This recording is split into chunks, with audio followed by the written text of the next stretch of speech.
Hello friends, today our discussion topic is the afferent and efferent arterioles.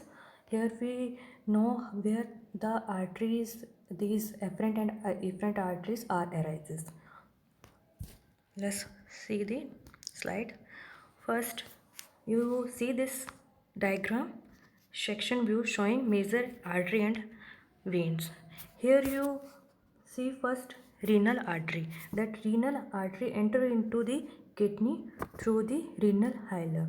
That renal artery get divided into several segment which supply different segment area of the kidney, and each segment area give off several branches that enter in the parenchyma and pass through the renal column between the renal lobules as a interlobar artery. I think you know all that parenchyma and renal column, that no need to discuss these basic things of the kidney anatomy. So we focus on major here new word, that is interlobular artery. That interlobular artery, you see that between the renal medulla and at the base side of the renal pyramid. You can focus, you can just see clearly, this is the renal artery. Okay, and after that, that renal artery come at the upper side of the renal pyramid, that make a valve like structure, that are like a dhanush like shape, which we called as arcuate artery. Okay, that is the arcuate artery. You can see, I think here, where is the that arcuate artery, this one is the arcuate artery. Okay, that arcuate artery that come out the renal medulla into the renal cortex, which is called as carotid radiate. Carotid radiate is the at also that one, that is the cortical radiator artery.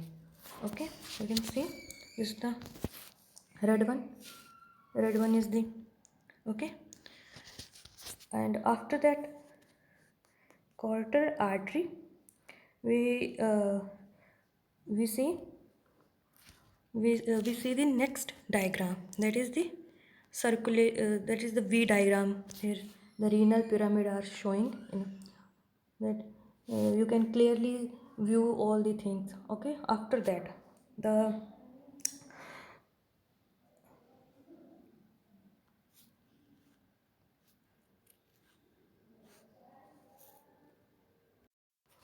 after that these cortical radiated artery are give off branches called as afferent and efferent, that give the branches afferent arterioles. You see that that red one, cortical radiate artery, that give the branches and afferent arteriole. After that, each nephron receive one afferent arteriole, which divided into tangled and wall shaped capillary nephron are called glomerulus.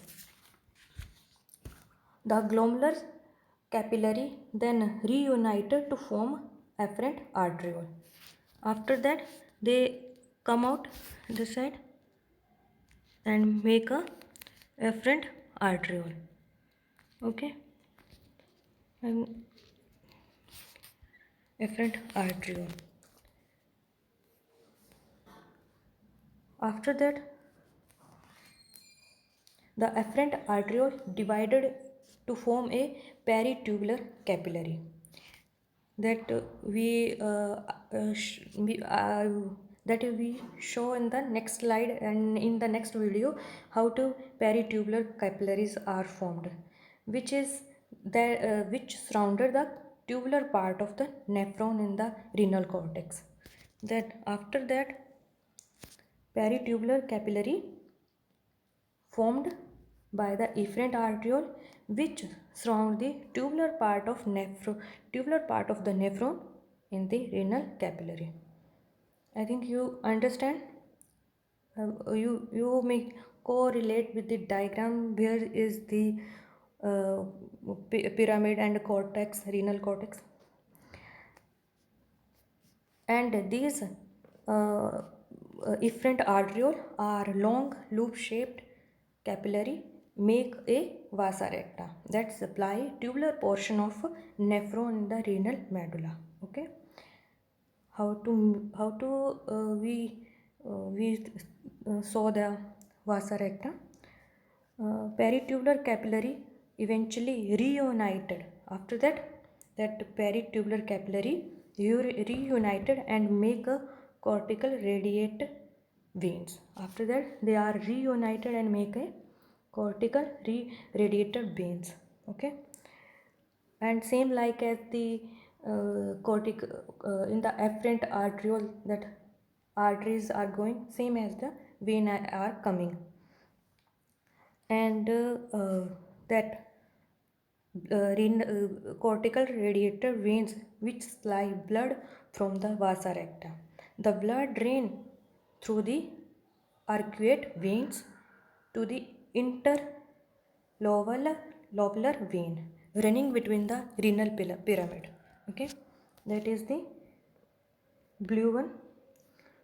This blue arrow is the arcuate veins and that come into interlobular veins in the renal pyramid. The blood leave the kidney through the single renal veins that exit at the renal hilum. Hilum is like a gate where all the arteries, veins, blood vessels are coming out and going inside. This is like a gate. That renal veins carry venous blood to the infravena cava, okay, that go into the heart. Now we have a small discussion on their nerves. Renal nerves arises from the renal ganglia and pass through the renal plexus. Plexus are the branches of the nerves, and that pass through the renal plexus into the kidney along the renal artery. Uh, just like renal artery go into the kidney, same as that way the renal plexus are going into the kidney. The renal nerves are the part of sympathetic division of autonomic nervous system.